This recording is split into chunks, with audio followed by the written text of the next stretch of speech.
Morning, good morning, good morning, good morning. Good morning. Welcome to Mornings with Mova, where authenticity lives and thrives to create a space of growth, healing, and joy.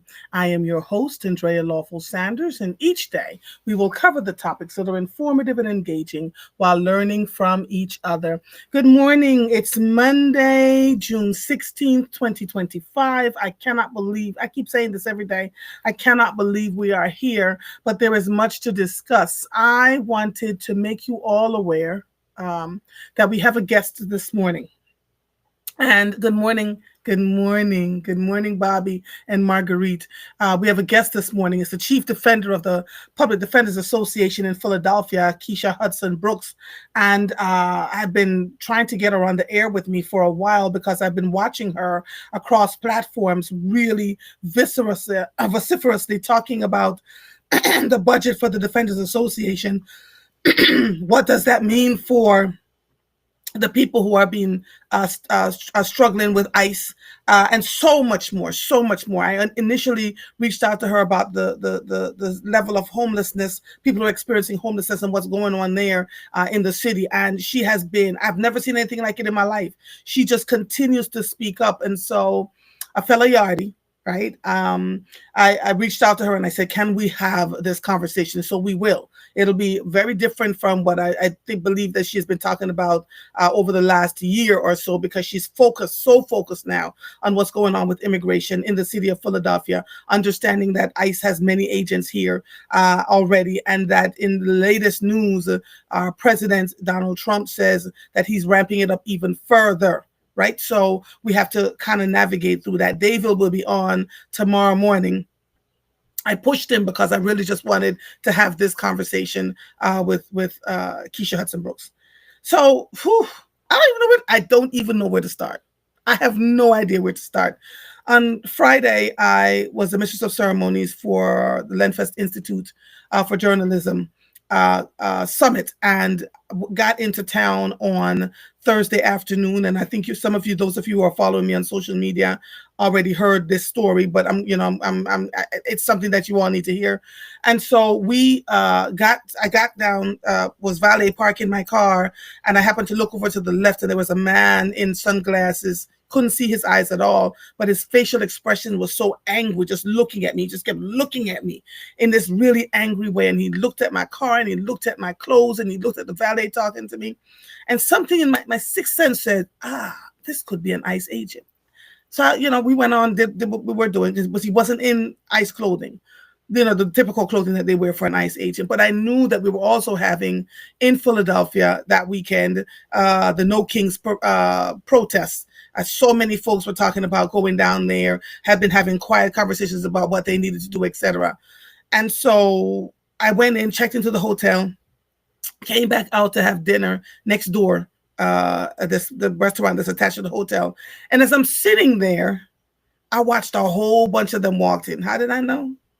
Not only did they all had on sunglasses, they all had a particular look to them, and they all had these tattoos, specific tattoos. All of them had these specific tattoos, and you could tell that the people who worked in the restaurant kind of figured it out too, because they were very uncomfortable, like hella uncomfortable, right? Trying to serve them, and the way they were carrying on, I saw in that group 3 black men.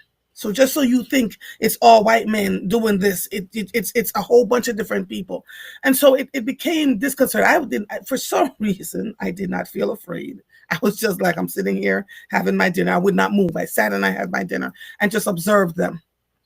Saturday morning, when I was leaving the hotel and went to get my car was nowhere to be found. They texted me that my car was outside. I got outside, I couldn't find my car, and the guy says, we have to park your car 2 blocks away because to look to your right. And I looked to my right, and I saw military vehicles just sitting there in the wait, and trash trucks and police cars and all the other things. And so I came on and told all of you, if you're coming down into the city, be careful and just make sure you have an exit plan, because there were so many people coming down. Then I went about my business. I had a full day on Saturday. Then I began seeing the news we kept saying, where is the parade that the president is having in Washington, D.C.? Good morning, Lisa Gamble. Good morning, Winnie Love. And it came on late that evening. And so the news began to cover it and said that, there were not a lot of people there. The stands were empty. Meanwhile, across the country, millions of people. Let me see if I can find some of this in the news that was sent to me by my producer, an old one. Whew. In the national and local news, thousands of demonstrators gathered in Philadelphia for the No Kings March and rally. Tens of thousands of people marched in Philadelphia on Saturday as part of the No Kings protest, a nationwide day of action for participants to speak out against President Donald Trump's agenda on his 79th birthday. Philadelphia is the epicenter of American democracy. This is where the birthplace of our Declaration of Independence happened. And it's important we send the message that we do not do kings in America, said Tara Setmaya, who marched as part of the Seneca Project. This was written by 6abc.com. Thousands of protesters across the U.S. marched to condemn the Trump administration on Saturday, June 14th, as part of a national day of peaceful protest known as the No Kings Movement. Around 1,800 rallies from California to Florida are coinciding with President Donald Trump's D.C. parade and day-long festival commemorating the 250th anniversary of the U.S. Army on his 79th birthday. Indivisible co-founder and protest organizer Ezra Levin explained ahead of Saturday that the movement is about reclaiming U.S. patriotism from the Republican Party and to denounce what he called Trump's authoritarian actions. So that was USA Today. A man who was believed to be part of a peacekeeping team for the No Kings protest in Salt Lake City shot at a person who was brandishing a rifle at demonstrators, striking both the rifleman and a bystander who later died at the hospital, authorities said Sunday. Police took the alleged rifleman, Atora Gamboa, 24, into custody Saturday evening on a murder charge. Salt Lake City Police Chief Brian Redd said at a Sunday news conference the bystander was Arthur Falasa Alu, 39, a fashion designer from Samoa. Detectives don't know yet why Gamboa pulled out a rifle or ran from the peacekeepers, but they accused him of creating the dangerous situation that led to Alu's death. The Associated Press did not immediately find an attorney listed for Gamboa or contact information for his family in public records. This was Associated Press News. City Council President Kenyatta Johnson, this is in Philadelphia local news, Democrats' 2nd District honored more than 40 fathers this week in celebration of Father's Day. The event was held Wednesday in the City Council's caucus room inside City Hall with about 100 guests in attendance. Ryan Nboya, the first African-American business manager for Philadelphia's Building and Construction Trades Council, delivered the keynote address. This was PhillyTrib.com news. This is in Washington from the Associated Press. President Donald Trump rejected a plan presented by Israel to the U.S. to kill Iran's Supreme Leader Ayatollah Ali Khamenei. According to a U.S. official familiar with the matter, the Israelis informed the Trump administration in recent days that they had developed a credible plan to kill Khamenei.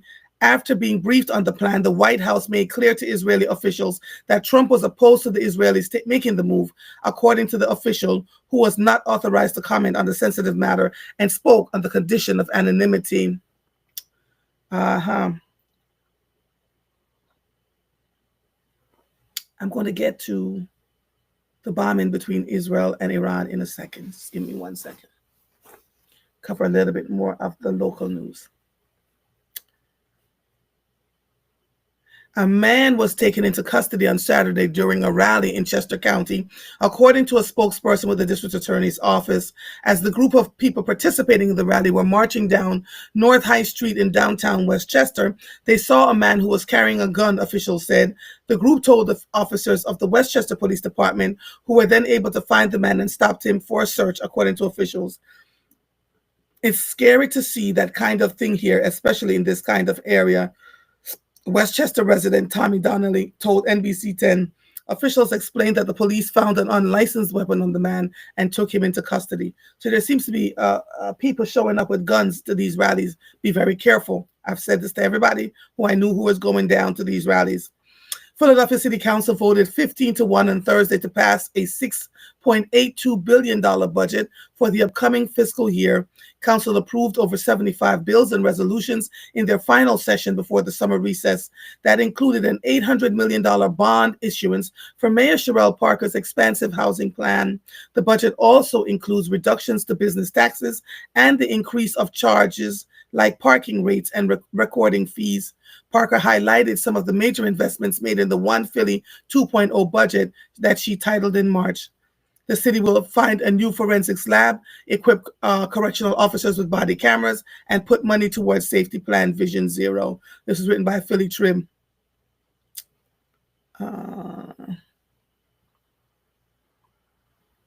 Community came together to celebrate the 19th annual Juneteenth festival for that, in Germantown. A court ruling in Philadelphia case expands Philly school district liability in sexual assault cases. Praise the Lord. A Philadelphia high school student who was sexually assaulted by classmates can sue the school district under an exception to governmental immunity for sexual abuse. A Commonwealth Court panel ruled this week. The 7-judge panel ruled unanimously in favor of the intellectually disabled 10th grader and her parents. The decision clarified that a school district may be held liable for negligence leading to a student's sexual assault by a third party, and its responsibility is not limited to abuse by school employees. A bill that would raise Pennsylvania's minimum wage passed the Democratic-controlled House this week. It calls for the minimum wage to go up to $15 an hour in larger counties and up to $12 an hour in smaller counties. It is considered a new approach that's designed to garner Republican support following years of unsuccessful attempts to raise the minimum wage to $15 across the board. Under the House bill, Pennsylvania's biggest county, Philadelphia, would see its minimum wage immediately jump to $15 an hour on January 1st. The current minimum wage on June 16th in the year of our Lord 2025 is $7.25 an hour and has been that way since 2019. Let that sink in for you. There are people on the run from the Newark ICE facility in New Jersey. Federal officials have apprehended one of the 4 escaped detainees who went missing from an immigration detention center in New Jersey earlier last week.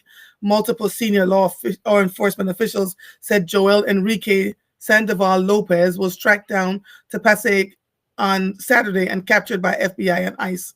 So there are 3 more missing. Israel and Iran traded more missile attacks Sunday, despite calls for a halt to the fighting, with neither country backing down as their conflict raged for a third day. Iran said Israel struck its oil refineries, killed the intelligence chief of its paramilitary Revolutionary Guard and 2 other generals, and hit population centers in extensive aerial attacks that raised the death toll in the country since Israel launched its major campaign Friday to 224 people.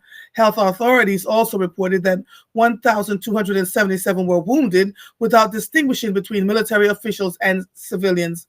Israel, which has aimed its missiles at Iran's rapidly advancing nuclear program and military leadership, said Iran has fired over 270 missiles since Friday, 22 of which slipped through the country's sophisticated multi-tiered air defenses and caused havoc in residential suburbs, killing 14 people and wounding 390 others. Oh boy, oh boy. So this is the one that I think that people have been really paying attention to.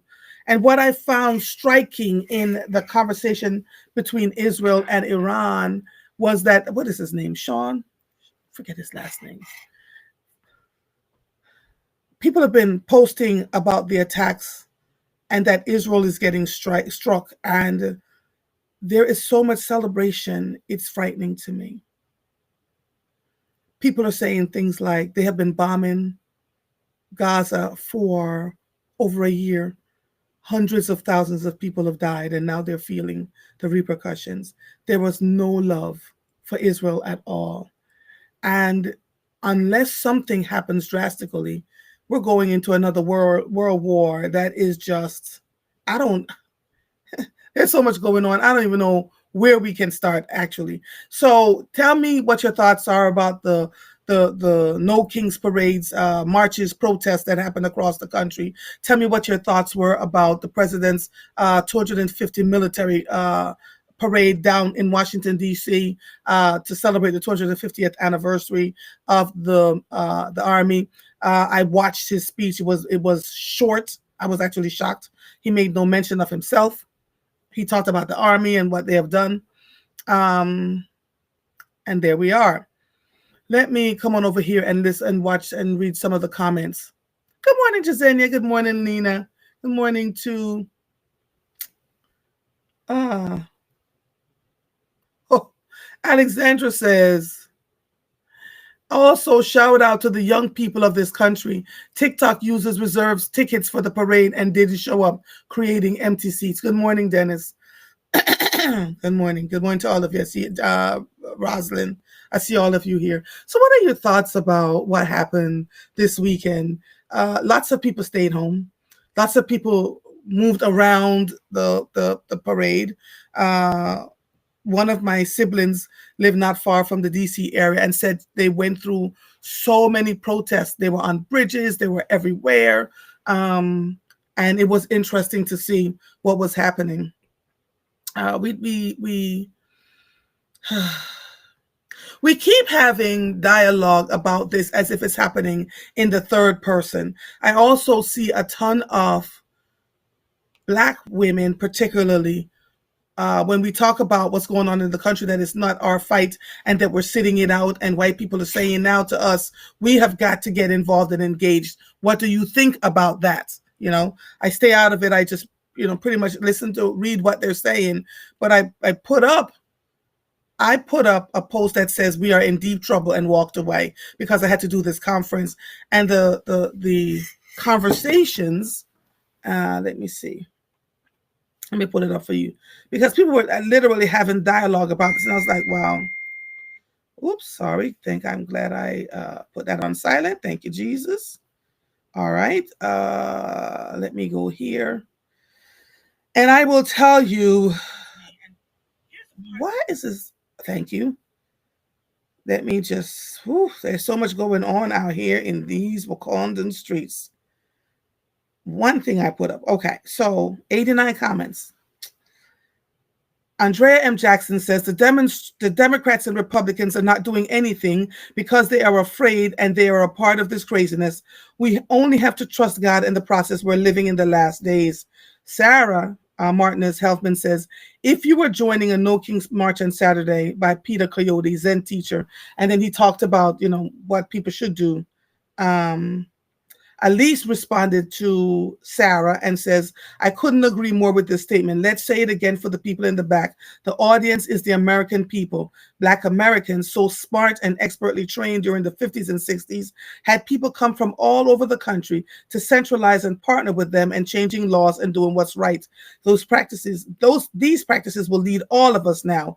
Their brilliance should be acknowledged. Church and synagogue, close people of every racial and ethnic and religious background, marching together hand in hand. Silence speaks volumes. Respect and love for a country that we know can do better. Sitting in the face of violence is another brilliant tactic, yes, and show them who we are. Kathy says, this is so sad. I thought about you as soon as I received the notification. Brian Smith says, we're in deep trouble only if we, the people, allow it. Lynette Hill says, sadly, while our elected officials are out partying, essential protections for the most vulnerable are under attack. The real tragedy we should be trying to prevent. Sadly, a lot of our elected officials aren't in office to make a real impact. They care more about power and popularity than the people. I'm all for having a good time, but I truly hope they've got it together behind the scenes, though honestly, I don't have much faith in many of them. God bless us all. A friend, Marion Perlman says, a friend recently said that what she learned in 50 years of protecting people's rights is that the only antidote to despair is action. So there's that. Bonnie Repko says, Marion, we need to go back and look at MLK and the protests for civil rights. United we stand, divided we fall. Unbelievable in this day and age, they get away with violating the Constitution. So these are white folks talking, right? Anton Johnson says, well, call me. I know folks who would be tired and over what I think. The people are not ready to do what needs to be done. And I need to call him. We'll talk about that. Brenda Harris says, this is why judges are important. Please vote in the fall. Facebook post 6 ABC Action News. A federal judge on Friday blocked President Donald Trump's attempt to overhaul elections in the U.S., siding with a group of Democratic state attorneys generals who challenged the effort as unconstitutional. Joyce Pickles said, ever since I saw that video of Senator Padilla yesterday, I've been shaking like a leaf. That was Senator Padilla out in California, who was thrown to the ground and, treated horribly. It's horrible. So Gabriel says, Saturday noon love park, the more the merrier. Jody Austin says, Gabriel, y'all got this. And it became a conversation. Ernie Bristow says, Jody Austin, that part. Michael McGill jumped in and says, Jody Austin, gentle reminder, that rhetoric is so dangerous. When one suffers, we all suffer. Please do better. #humanity. It really is all of our fight. And I don't know if you're aware, but it comes off as deeply insensitive. Jeremy said, Michael McGill, we did our part. We are taking a much needed and deserved breather. It's been us showing humanity. It's been us showing humanity to a nation that dehumanizes us. Shaquila Bill Strawberry says, Michael, do better? ? We've been doing better for 400 plus years. Folks ain't want to hit the streets until it affected them! ! It wasn't enough that it was hurting us already. So clearly they don't listen to us. So if it is going to change for all of us, y'all gonna have to be the ones to do it. We shall see who's really willing when it's super uncomfortable. Jody then responds to Michael and says, whew, y'all, this is a lot. I did better, as did 92% of us did in November. It's not safe for Black and brown people to take to the streets this time. We have to resist in other ways, and there are many. Yes, absolutely. I don't see... People are really talking. They're having conversations about what is happening. Ernie Bristow says, this has been my conversation with folks for the past 2 years. I have been knocking on doors to get people to vote. I was an organizer last year to get out the early to vote for a nonpartisan organization. And you know what I got, y'all? Okay, I'll tell you, we're not coming out to vote because our locals are doing the same sneaky and backbiting things to our communities. I had to speak to a lot of people way over my allotted time, and they wouldn't budge. I'm in Harrisburg a lot, and you walk through the halls, and folks are so high and mighty and arrogant now until they don't even speak. And it's not the Republicans either. It's now June of 2025. No laughing matter. Melanie Gray says, Ernie, people are not going to vote because they don't trust politicians or the system. America needs a revolution. The system is broken. I just realized. Get my husband. Carolyn Swan says, we must keep the faith. Yes, the world is in a doom and gloom situation, but greater is he that is in him, that he that is in the world. God has the final say. Prayers are powerful against any form of evil, of forces of darkness. Pray without ceasing. And she says, 1 Thessalonians 5:17. Gabriel says, Carolyn, pray, but also act. Carolyn says, absolutely. Oh my God, this is so... do you believe our politicians are being silent on purpose? Right? Monica says, I was pleased to see the protests were mostly peaceful. That is proof that unity and peace is possible. Let this be our barometer moving forward. This I pray. Monica, people, when they're out in the streets, they're not fighting the public officials. They're actually peaceful. And it was folks with their cameras that went on YouTube, etc., as the press was reporting how the violence and the setting of the police cars on fire. And BBC News was the one that reported and showed that a police officer set a car on fire for protection for some reason, but the press here says that it was the protesters who did it. And so we have to pay attention. I have been following the news outside of this country because they have nothing to lose. Right? They have absolutely nothing to lose. And they're giving it to you as they see it. And they're here in the country. In LA, they're still protesting, right? Joanne says, I summoned immigrants on Friday to come to a Philadelphia office for an 8 to 4 appointment on Father's Day. No reason specified. Someone said probably because lawyers would be difficult to reach on Sunday. I saw that. And I don't know how many of those immigrants actually showed up on Father's Day to meet with ICE. I don't know. Hey, Charmaine, good morning. Alexandra says, good morning at Monica Adams. That's because Black Americans weren't the prominent protesters at Joe and Kemp. I saw that. I prayed many didn't show up. Oh, Lord. Marguerite says, as a veteran of the United States Armed Force, I am bothered that the Army's historic birthday was marred by the focus on Birthday Boy and his antics and shenanigans. Laura says, let's talk about ways we can support without protesting.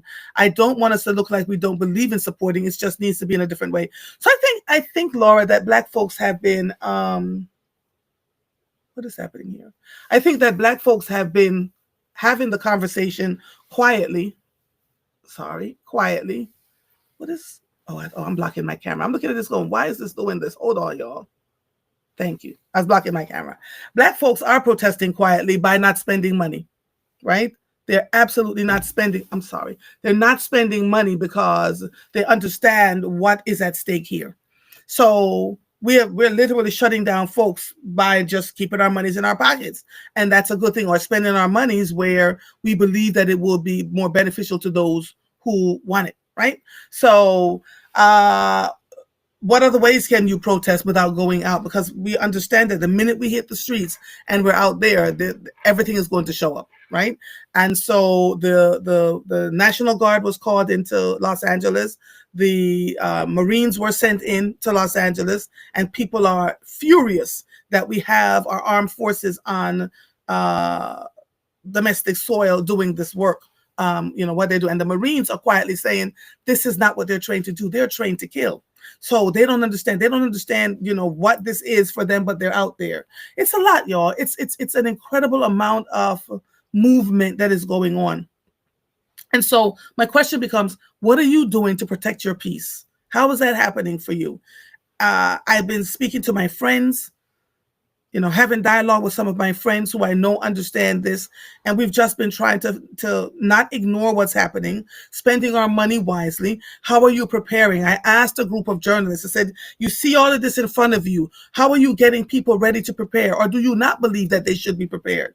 How are we working around and navigating through how we tell the news to the people that are in our midst?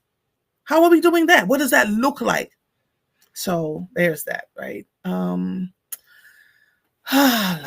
it is just. Good morning, Jean Amalis. I see you on, let me see. Oh, hold on one second. I'm looking. And she's the only one because I don't see my comments showing up here on social media. Whew. Copy and paste turned 3 this weekend. And you know what? Netanyahu says Iran tried to assassinate Trump as he tries to justify the bombings that he's doing there. What is going on in these Wakandan streets? I spent the weekend with my grandchildren, and that was where I found some peace. Took them to the zoo. Then we went to an event space for them to have a birthday party. No more parties in that house because, Lord, adults just trampling through makes me crazy with their shoes. Like, take off your shoes. So we found a party space for them to have their birthday party, and they had a lot of fun. And that was where I found a modicum of peace. And one of my sisters came, and I got to spend a couple of hours with her and her husband, with my husband too. So just grateful to all of you. It's Monday. It is. Whew. Alexandra says, at Laura, Black Americans are getting involved. Look at Louisiana. Gary Chambers and Black Voters Matter are educating the people in ways politicians won't. Someone, who was it? Amanda Seals did a whole video, And she says, what are your politicians doing? And she named Philadelphia. She said, I believe in Chicago. They are safe. The mayor of Chicago is not having any of the shenanigans. And so he's protecting his people. But she named mayors of different cities and asked, what are you doing to protect the people as ICE converges upon them? What does that look like? So I'm just waiting to see what comes from that, right? Let me see. Whoo, Lord have mercy. I'm waiting for Keisha Hudson Brooks to show up. Um, oh, Lord, and she should be here shortly. So that was the weekend. Whoo, Lord. How many of you are prepared? I have had this conversation. And when I say prepared, tell me, how are you prepared if anything happens, should anything happen? I told you all, because I saw them over the weekend, that ICE is here in this city. There are plenty of them here. How are you prepared? What are you doing? You do realize that they're looking, you think they're just looking for immigrants, but the Latinos are on the menu right now. What do you do to protect your neighbors? How are you navigating through all of that? Not far from me, they picked up some at the Home Depot, the local Home Depot. And so what folks are doing in their different chat groups is, and the only reason I found out about that was in our neighborhood chat group, they began speaking about it and says, make your people aware. The folks who cut our grass and go to Home Depot to find day work, et cetera, et cetera. What happens when it's not just them? What are you doing? How are you navigating? What does that look like for you? Right? What does that look like for you, honestly? Because I think we're still feeling like this is happening to some folks and we're up here and we're removed. But the fact of the matter is we're just not that removed from any of it, and we need to figure this out. Let me read one more piece of news for you. Lord have mercy. Local again. The Philadelphia Board of Education reviewed 18 charter schools that were up for renewal Thursday night, giving 12 of them the green light, but expressing reservations about 6 that received low scores for academics. These are our children, board member Cheryl Harper said, speaking about the low-performing charters. When they don't succeed, Philadelphia does not succeed. So I have to say that I'm very uncomfortable with this situation. Despite some schools' low scores, all 18 were recommended for 5-year renewals by the district's charter school office. What? Stop it. Cheese and crackers. The minimum wage in Pennsylvania is still $7.25. There's fighting between Iran and Israel that looks like it's not ending soon. I'm seeing a lot of Israelis who are frightened about their houses shaking and having to find underground bunkers to go into. I am seeing that Iran is asking for Iraq and some other countries to join them in fighting Israel. If that happens, should that happen, we're walking right into World War III. There's a lot going on out here. I don't even know. I can't even. It's too much. It really, really is too much for all of us. Lena says, so while I was at BJ's yesterday, there was an agent. As soon as you walk in the door, a selfie was taken by a Spanish patron, posted online. Wow. So they're in our supermarkets too? Is that what you're saying to me, Lena? Wow. She says, and it explained why Home Depot and BJ's were both so empty. So as a direct result of the owners of these places, the hotels, the Home Depots, etc., they must have reacted to all of this, because President Trump says he's no longer arresting people that work in hotels and restaurants. I don't know what that means, because the people who own the businesses are suffering. No one thought that one through. So that's where we are with all of this. It's a lot. It's really just a lot. I don't know where Keisha is. Oh God, I hope she's not having an issue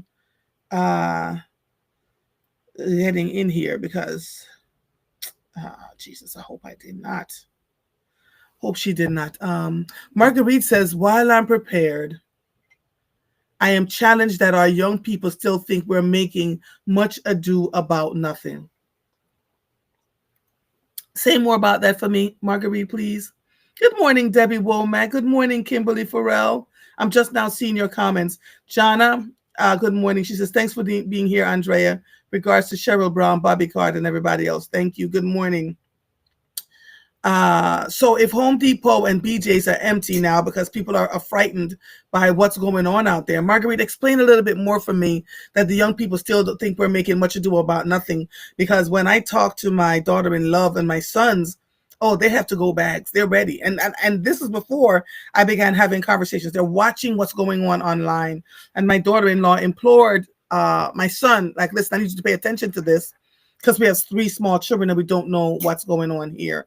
And as things ramp up and get worse, you heard me talking last week about the people just breaking into homes and squatting while people are living in the homes that are home. It's one thing if you go away for vacation for a week or so and you come back and there are people in your house, which is also untenable, right? I am so grateful to my father who told us, whenever you leave your homes, first of all, don't let anybody know that you're leaving your home. So we would always talk. And if I had to talk about being out of my house, there was always somebody in the house, right? We never left the house empty. And that was a direct result of my father. So I'm grateful to him that he taught us that. And we used to laugh at him. He's like, you have to lock down everything, unplug this, unplug that, unplug. And when he came back home, he would check. He would carry a weapon around with him in the house and check under the beds, check, because, and I literally would laugh. I no longer laugh at my father because he knew he was on to something. And we were just like, what's going on here? Alexandra says, passport in the purse, house is prepped. As for Joy, I'm going to use my birthday discounts for the movies, favorite restaurants, etc. Also enjoying my front porch. Very good. Marguerite talked about the young people. So much is going on out here. I don't know. So how do you help your neighbors, etc., who you believe are frightened, who are here legally, just frightened to go because they're afraid they're going to be snatched? Do you go to the market for them? Joanne says Trump has interest because of services to his many golf clubs and services at Mar-a-Lago, always self-serving, she says. It's a lot happening. I don't know what happened to Keisha Hudson Brooks. I'm praying that she just overslept because that's not like her. She's usually here on time and doing what needs to be done. Monica said, this weekend I had to shut down to preserve my mental space. My bestie was in town and came to see me. So needed that love and those hugs. So grateful. That was like me when I saw my sister. She said her and her husband were not coming. And so I was like, look, I understand there are protests happening all around the country. Just take your time. I'll see you at another time. And I'm sitting there with my grandchildren and all the other children that are running up and down and bouncing all over the place. And I happened to look up and I saw her face. I ran. I was like, sister, and gave her the biggest hug. There's something about siblings, I'm telling you. When we feel the discomfort about what's going on around the country, we talk to each other. The one sister shares funny memes that we laugh about, but we also talk about the things that are seriously happening with us. I posted a thing this morning, about AI and how it is now ignoring human prompts. It is overtaking the human prompts. Remember the conversation I had with Chris Norris last week, this time? So about 7 days ago, Chris said this was coming. We talked about this. So now the super AI prompters, and we thought we had about 2 years before it did that. It's already doing it. It's overriding what the humans are telling it to do. So get yourselves prepared, y'all. I don't think people are cognitively getting that when a computer no longer listens to the command from the people that actually created it and put it in process, that we have a problem. That computer can then send emails, change systems, do all sorts of things, especially when they're at the highest levels, managing every single thing from the government on down. So we'll see. I laughingly joked with Chris Norris last week that we're in the Terminator age where, the computers have taken over everything. It's not so far-fetched. And so I need us to get to the point where we get to understand what AI is. We cannot walk away from it. It is a part of our daily lives and has been a part of our daily lives for well over 10 years. We were just giggling and saying, oh my God, I can use facial recognition. Oh my God, I can say, hey Siri. Oh my God, I can say, hey Alexa, and it will do whatever we tell them to do. We were actually feeding these supercomputers and having them learn all about us, right? So I don't know how we're going to navigate through this. And what does that mean for us? But we need to be prepared on some level. My husband, God bless his soul, when we met, I had just bought a car. He said, I will choose your cars from now on. And I gave him a side eye, but the engineer in him says, let me tell you something. You see all these cars where you just press a button for the cars to go into gear? He said, I will not ever, if we have to buy you an older car, you need a car where you can literally manually move your transmission. And I was like, but every car, but he said, Andrea, listen to me. He said, I see what's on the horizon. So we're comfortable with just pressing the buttons and the cars go and the cars move. These computers, these fully computerized cars, they can just shut them down. They can absolutely just shut them down. So I'm not telling you this to frighten you. I'm telling you this to be aware. And so, he still, even with the car that I drive now, he was like, you need a car with a transmission that you actually move the transmission stick. And so, but we work so hard. Good morning, Kent. Good morning. Happy Father's Day to you, Kent, and to all the dads who are listening. Season 3, episode 2 of the podcast. For the paid subscribers will be out at noon today, and for the rest of you at midnight tonight. And it is a guy, a gentleman who is talking about fathers, what he has seen that has destroyed them, where he finds hope. It's a really, really good conversation. We chose to put him on today in lieu of, in light of the fact that yesterday was Father's Day. So we will have that. You'll see him pop up, and we'll talk more about him. Alexandra says Marguerite Boyd Faison is not just young people. I had to correct someone in their 50s about the difference between passports and real ID. She's oblivious to what's going on. Yeah. And I had to have a conversation with someone, looked like he was in his 60s. He was like, well, Trump is going to pull back and we're going to be, and I'm saying, what country are you living in? And he said, but the news said, and I was like, oh my, which is why media has to have such a responsibility. And media now is becoming YouTube. Every major media person is now on YouTube. They've quit their television stations or they've been laid off, and they're now making, and there's the other part, they're making way more money over on YouTube than they did when they were in a brick and mortar space. So we have to have the conversations about how do we pivot, right? Because media as we know it is shifting and changing at an alarming rate, and we just stiff-necked and stubborn about, well, we're just going to do what we want to do. The best way to move forward is to let some things go. Okay. Lena says, remember I said, watch the movie again, I, Robot. Yes, Monica says the computers have become self-aware Terminator. They've absolutely become self-aware. It's insane. Charmaine says, I rode my bike with some cool ladies and it rained. I didn't care. The water on my skin felt so good. Amen, my sister. Marguerite says, the young people in my life think that I'm going over and above with the supplies I've bought and the exit strategies I made. It makes me anxious to know that I might have to leave my flesh and blood behind. Yeah. Oh, yeah. Yeah. Because while we think we can just go and stop and gently gather up people, it's going to be every man for himself. And I still think folks, even those who are in the highest echelons, are like, well, this may not happen, but we're watching it unfold in real time. And somebody made a comment that says, why does Philly hate Donald Trump? And I'm like, this is not a Donald Trump issue. This is a human rights issue. It's not a Republican or a Democratic issue. It's a human rights issue. Insane. Joanne says, 2 of my friends do not want to discuss anything political or international. I don't know what to do with them. I don't push it on them, but I'm disappointed for them. Joanne, leave them alone. They will be okay. Some get it early. Some won't get it early. Some will get it later, and some won't get it at all. And just know that we cannot escape this without bloodshed. As we can see, we didn't even discuss the 2 lawmakers in Minneapolis, Minnesota, who were shot and killed, who were assassinated by a man that was wearing a police officer's uniform. We're hearing all sorts of news about him, that he was, and I won't repeat it because I believe that some of it is inaccurate. And I'm just going to wait and see as time unfolds, because the news is giving you what they know in real time, and I'm not sure that we're getting everything that we're supposed to be getting in that moment. And another 2 were shot and had surgery.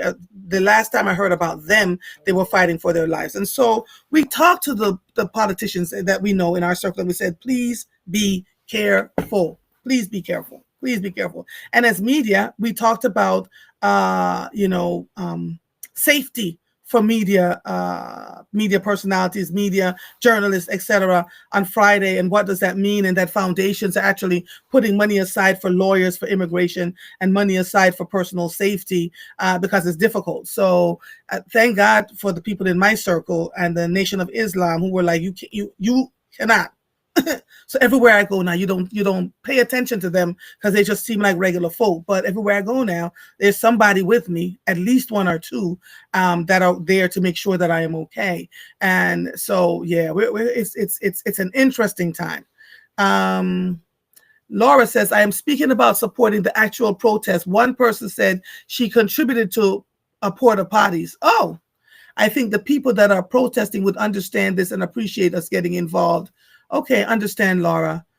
Ken says, we and our neighbors found joy in celebrating the high school graduation of one of the children. I feel best because my son is close. Yes, Ken, yes. Alexandra says, and Marguerite Boyd Faison, I truly understand. I have young and old thinking the same. Some who thought that way have come around after the veteran mental health therapies were discontinued. Yeah, but it has to impact some people in order for them to react to what's going on around them. And on some level, I talked to a pastor's wife some weeks ago, and she said the pastors, men and women, are just they know how to quote scripture, but they don't know how to tell people to get themselves ready. Pastor Waller has been, though. He's like, listen, what is about to happen, what is happening in real time, is not just going to impact us, but our children's children. We're in a dangerous, dangerous time. And so I see online the influencers are starting to tell people what to do, how to prepare, make sure that they have enough food, make sure that they have enough water. It's a lot. Charmaine says, I got everything you mentioned, backpacked, and I move in silence now. Absolutely, Charmaine. Absolutely. Alexandra says there's a video of him preaching at a church in the Democratic Republic of Congo. Alexandra, so remember me saying AI, deepfake, they can make something look like it is when it actually absolutely isn't. I want you all to take that more into consideration now as you move forward, because they're going to say, oh, well, he did this and he was sitting on this and they will show you videos that look just like him, sitting with a bunch of people listening to him talk. And it's not just him. You'll see more and more of that, which is why I have said to all of you, sit with your family members and have conversations with them, because they can put up a video that looks just like me doing crazy things, that looks just like you doing crazy things. And people will believe it because they're not paying attention to how deeply ingrained AI is into every bit of what we do today. And so when you see that stuff, or somebody calls and sounds like me or sounds like you, say to them, tell them to ask them a question that only you and them would know. So figure out what that question is in real time. Don't panic and go, oh my God, are you okay? Where should I meet you? All right, I'm going to go to such and such, and they meet you at that machine, or wherever it is that you said that you're going. We have to be very mindful. We have to talk less. And if we are talking, speaking away from your cars, speak away from your phones, like literally go find a regular old spot, take off your Apple Watches. Everything you say and do, you're being watched and monitored now. So, find quieter spaces to do what you have to do. And don't forget that the deep fake AI videos are absolutely there. I have been posting clips of Chris Norris and I talking in our conversations last week about AI, that we have to be super duper careful. It is very convenient on one level where you can feed something into it and you get a report done in 15 seconds to 45 seconds. You put in huge amount of information that would take months to disseminate. It comes out in 20 minutes, but you would literally have to warn people that everything they see is not everything that it is. I promise you. Okay? So that's where we are right now. It is Monday. I really want you. I don't think at this point, I think Keisha, I have to get her another day, probably tomorrow morning. I'm hoping. I'm not sure what's going on here, but we're here. It's 7:19. And so we have to continue to move because we're getting off in about 11 minutes. When you heard Chris and I talk about AI last week, What was the thought? What was the emotion that came out of it? Were you afraid? Were you willing to embrace it on some level? What came out of that for you? A. And B, are you getting the kind of content on this show that you're looking for? Do you feel like we're touching the subject matters that you want to have and discuss? Do you feel that on some level? Because and the season 3, episode 2 of the podcast is out tomorrow morning for the majority of you. I'm so grateful, so grateful. Meeting with my team after this conference that we had with the Lenfest Institute of Journalism, there was some demographics, some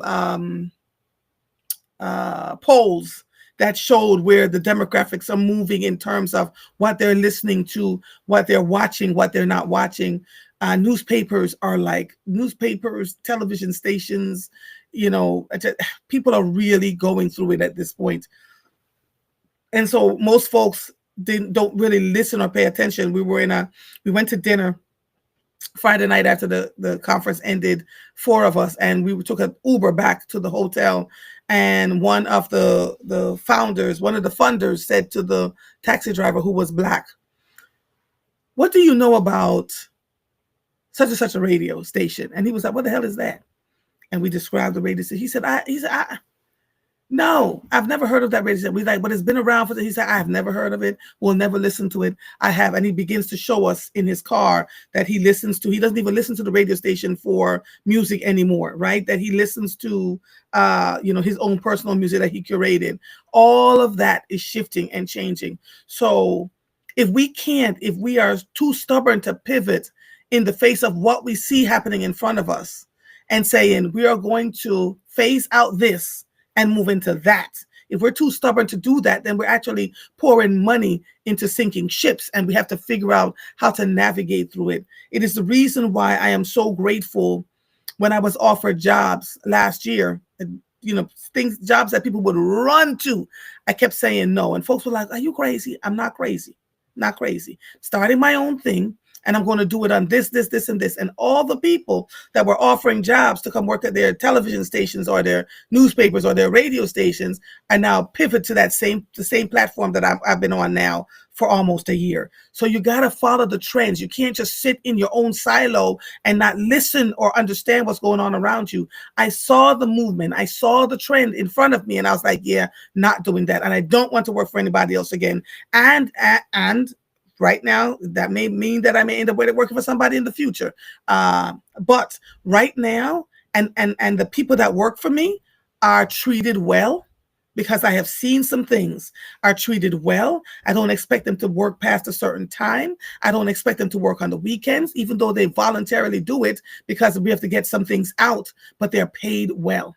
And so we have to, as we're going through these things, to make sure that if we, how we want to be treated is how we need to treat the people that are around us.